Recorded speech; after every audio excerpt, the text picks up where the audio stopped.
गिद्ध की सलाह की कहानी।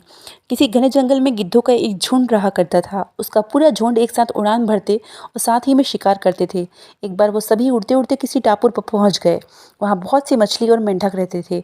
उन्हें वह टापू बहुत ही अच्छा लगा। उसके खाने पीने और रहने की सारी सुविधाएं उस टापू पर मौजूद थी। सभी गिद्ध उसी टापू पर रहने लगे।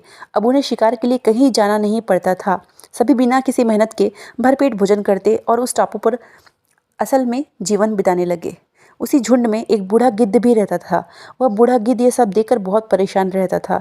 उसे अपने साथियों की आलस भरी दशा देखकर चिंता सताने लगी।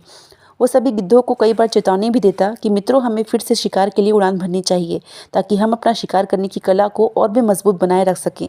अगर ऐसे ही आलस करेंगे तो एक न एक दिन हम शिकार करना तक भूल जाएंगे। इसलिए हमें जल्दी ही अपने पुराने जंगल में वापस जाना चाहिए।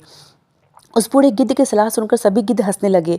वह उसका मजाक बनाने लगे। उन्होंने कहा कि बूढ़ा होने की वजह से इसका दिमाग खराब हो गया है, इसलिए यह हमें आरामदायक जीवन छोड़कर जाने की सलाह दे रहे हैं। यह कहकर गिद्धों के झुंड ने उस टापू से जाने से मना कर दिया। इसके बाद वह बूढ़ा गिद्ध अकेले ही वापस जंगल लौट आया। कुछ दिनों के बाद उस बूढ़े गिद्ध ने सोचा कि बहुत समय हो गया, चलो उस टापू पर जाता हूँ और वहाँ पर अपने सगे लोगों और दोस्तों से मिलकर आता हूँ। वह बूढ़ा गिद्ध जैसे ही टापू पर पहुँचा कि वहाँ की हालत देखकर हैरान रह गया। वहाँ का दृश्य बहुत ही भयावह था। उस टापू पर मौजूद सभी गिद्ध मर गए थे।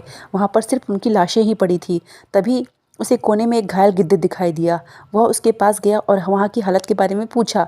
उसने बताया कि कुछ दिन पहले उस टापू पर चीतों का एक झुंड आया था, जिन्होंने उन पर हमला कर दिया और सबको मार दिया। हम लोग बहुत समय से ऊंचा नहीं उड़े थे, तो हम अपनी जान भी नहीं बचा सके।